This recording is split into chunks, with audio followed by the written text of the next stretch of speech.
आशीर्वाद कहाँ है? आपको इसके लिए एक प्रसंग याद करना चाहिए महाभारत का। पितामह भीष्म रात्रि में बैठे थे, तपस्या कर रहे थे। दुर्योधन की पत्नी से कहा था कि तुम आना और मेरे पास प्रणाम करना, और प्रण कर रखा था कि कल के युद्ध में 5 पांडवों को मार दूंगा। दुर्योधन की पत्नी को आने से पहले भगवान द्रौपदी को ले गए, और भगवान ने उस द्रौपदी को आशीर्वाद दिलवा दिया जो दुर्योधन को दिलवाना था, दुर्योधन की पत्नी को। अखंड सौभाग्यवती भव।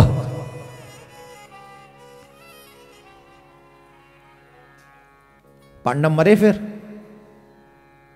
किसके कारण? आशीर्वाद के कारण। किसके कारण? आशीर्वाद बहुत बड़ी वरदान है। जो लोग आशीर्वाद प्राप्त करना जानते हैं वो वरदान प्राप्त कर लेते हैं। आज कहां है वो आशीर्वाद? मम्मी आशीर्वाद नहीं देती, पापा आशीर्वाद नहीं देते, दादी दादा आशीर्वाद नहीं। कौन देता हमें आशीर्वाद? कोई नहीं, सब गायब हैं। बता दीजिए मुझे, कौन कहेगा कि अपने बच्चों को चिरंजीवी भव? कौन कहेगा? इसलिए संस्कृति को मरने मत दो। इस कथा से एक चीज सीखो। अगर चाहते हो कि तुम्हारे बच्चे दीर्घायु रहें, निरोगी काया को प्राप्त करें, तो प्रत्येक साधु, संत, ब्राह्मण, देवता, बड़े, माता, पिता, दादी, दादा, नानी, नाना, जो बड़े हैं सबके पैर छुपाओ और उनसे कहो महाराज आशीर्वाद दो। गुड मॉर्निंग नहीं बोलना, गुड नाइट नहीं बोलना। भाड़ में गई गुड मॉर्निंग और चूल्हे में गई गुड नाइट। ये हमारा कल्चर नहीं है। बड़ों के आगे सर झुके, माथा टिके और प्रणाम करो। और जब तुम प्रणाम अपनी संस्कृति में करोगे तो तुम्हें तुम्हारी संस्कृति में आशीर्वाद भी मिलेगा। मेरा बेटा जुग जुग जिए। पढ़ी लिखी बात सासू को भी बोलना पड़ेगा।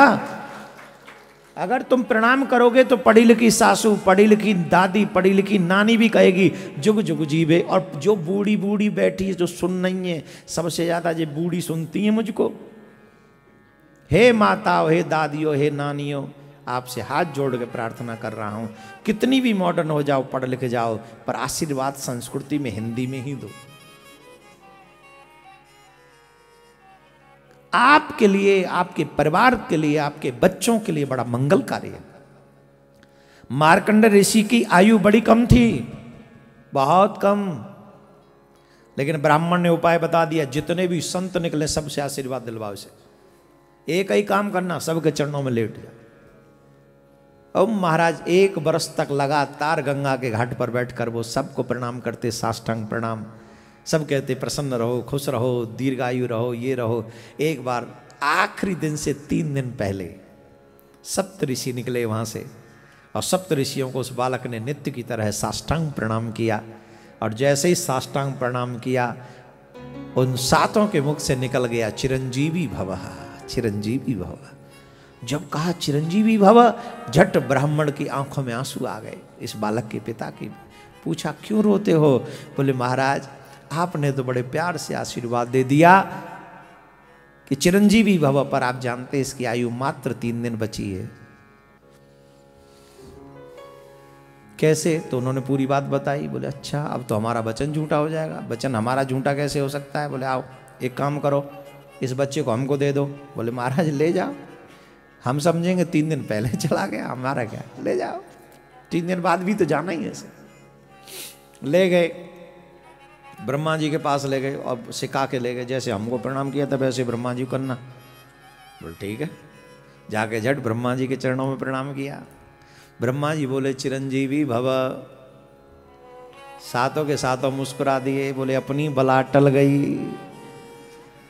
अब अगर इस बच्चे को 2 दिन बाद कुछ होता है तो हम कहेंगे जब हमारा बाप झूठ बोलता है तो हम भी झूठ बोलते हैं, हम क्या करें, हम क्या करें।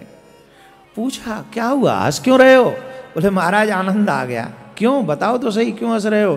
बोले इसलिए हंस रहे हैं जिसको आप आशीर्वाद दे रहे हैं चिरंजीवी भव, ये 2 दिन का मेहमान है। हैं?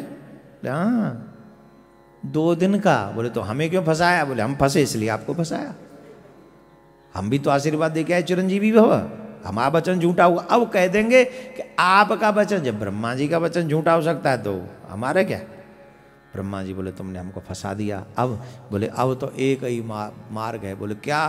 बोले भालई मेंट सकहीं त्रिपुरारी, भाग्य में लिखे को बाबा भोलेनाथ मिटा सकते, जल्दी चलो। तो एक दिन उसमें निकल गया था, फिर पहुंच गए शंकर भगवान के पास। ब्रह्मा जी ने भी सिखा दिया, जैसे हमें लंबा प्रणाम किया था वहां 3 बार करना, हमको 1 बार किया, बाबा को 3 बार करना। बोले भूलो मत 5 बार करूं।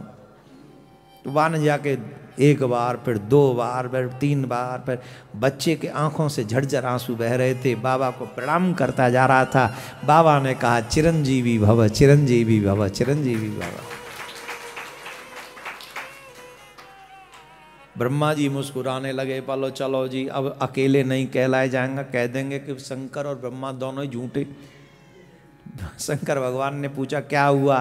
बोले हम नहीं बताएंगे, इनसे पूछो, ये सातों के सातों खड़े हैं, उनसे पूछा आप बताओ क्या हुआ। बोले कि सब कुछ नहीं, कृपा जिसको आप चिरंजीवी होने का आशीर्वाद दे रहे हैं, आज उसका आखिरी दिन है, कल वो जाएगा। जाएगा कहाँ। बोले दुनिया छोड़ देगा।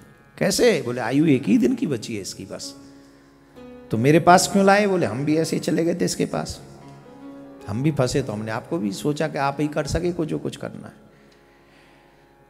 शंकर भगवान बोले अच्छा है कौन। तो उन्होंने बताया ये जो बालक है ये मृकंडू का पुत्र मार्कंडेय है। अच्छा ये तो हमारे ही वरदान से हुआ है, चिंता मत करो, अब जाओ तुम, अब इसको हम देखेंगे। कथा बहुत बड़ी है, इसको हम अल्प में सिर्फ इतना कह दें कि वो चिरंजीवी एक शब्द नहीं था, आज भी मार्कंडेय ऋषि चिरंजीवी हैं, आज भी। जिनकी आयु उसी दिन से अगले दिन समाप्त होनी थी वो आज भी है। कारण आशीर्वाद।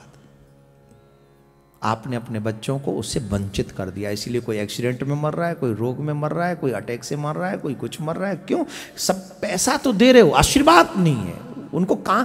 अरे अब वो कहेंगे कि हम शंकर ब्रह्मा थोड़ी जो चिरंजीवी कर दे। शंकर ब्रह्मा नहीं हो, माँ बाप तो हो, दादी दादा तो हो। तो माँ बाप और दादी दादा हो, जब हृदय से आशीर्वाद निकलेगा वो प्रलय को भी टाल सकते हैं, तुम्हारा दुखों को तो टाल पाएगा आशीर्वाद, कम से कम मुसीबतों को तो टाल देगा तुम्हारा आशीर्वाद। माँ के आशीर्वाद में आज भी बहुत ताकत होती है। इसलिए मेरा निवेदन है, आप लोग सभी जितने भी लोग मुझे सुन रहे हैं YouTube पे अथवा यहाँ, आप सबसे आग्रह है अपने बच्चों को आशीर्वाद दिलवाना प्रारंभ कीजिए, आपके लिए मंगलमय होगा। बोलो राधे राधे।